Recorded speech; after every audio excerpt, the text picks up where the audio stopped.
تشریف لے گئے جہاں خشک درخت تھے، کھجوریں نہیں تھی ان کے ساتھ، وہ حضرت زبیر بن العوام رضی اللہ تعالیٰ عنہ کے ایک صاحبزادے آپ کے ساتھ تھے۔ انہوں نے عرض کیا نواز رسول بھوک لگی ہے، اگر ان کھجور کے درختوں کے ساتھ کھجوریں ہوتی تو ہم اپنی بھوک کو ختم کرتے سیر ہو جاتے۔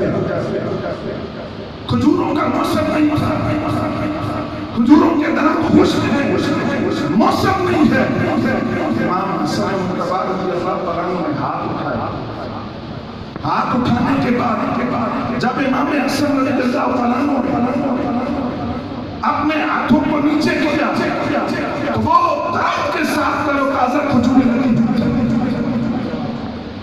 اب ایک شخص نے جب دیکھا کہ امام حسن کی دعا سے درختوں کے ساتھ تازہ کھجوریں لگی ہیں تو وہ کہنے لگا یہ تو جادو ہے، امام حسن نے جادو کیا ہے۔ حضرت زبیر بن عوام رضی اللہ تعالیٰ عنہ کے صاحبزادے کہنے لگے یہ جادو نہیں ہے، یہ اس زبان کی تاثیر ہے جس نے زبان نبوت کو چوسا ہے، یہ جادو نہیں ہے۔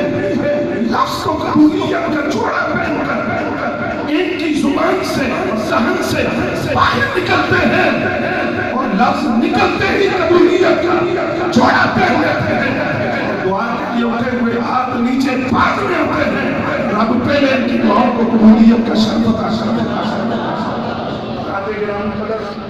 امام حسن مجتبی رضی اللہ تعالیٰ عنہ نے صلح کی، 6 ماہ اقتدار پر رہے تو اقتدار کو چھوڑ دیا۔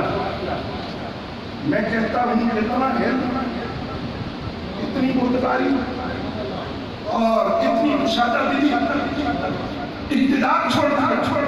آپ ذرا تاریخ اٹھا کر دیکھیں، لوگ تو اقتدار کی خاطر خون کی ندیاں بہا دیتے ہیں، لوگ اقتدار کی خاطر جنگ و جدال میں چلے جاتے ہیں، لیکن امام حسن رضی اللہ تعالیٰ نے اقتدار چھوڑ دیا۔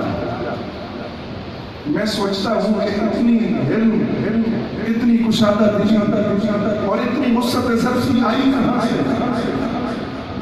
حضرات گرامی قدر، ایک تو امام حسن کی اپنی فراست و طرف ہے، لیکن اس کے ساتھ آپ 2 حدیثیں سنیں تو آپ کو اس کا جواب مل جائے گا۔ پہلی حدیث یہ ہے، سرکار دو عالم صلی اللہ علیہ وسلم نے امام حسن مجتبی کو اپنے ساتھ منبر پر بٹھایا۔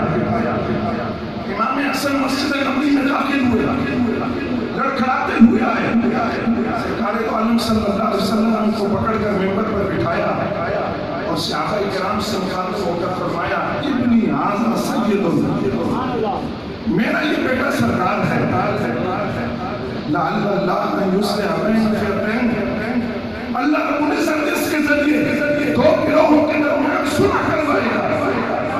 جب امام حسن رضی اللہ تعالیٰ عنہ نے حضرت امیر معاویہ رضی اللہ تعالیٰ عنہ سے صلح کر لی تو لوگوں نے سوال کیا کہ آپ نے کیا کیا ہے، یہ آپ نے کیا کیا؟ آپ نے فرمایا میں نے کوئی کیا جس کی پیشگوئی سرکار دو عالم صلی اللہ علیہ وسلم نے فرمائی کہ میرا یہ بیٹا سردار ہے اور میرے اس بیٹے کے ذریعے اللہ رب العزت کے درمیان صلح کروا دے گا۔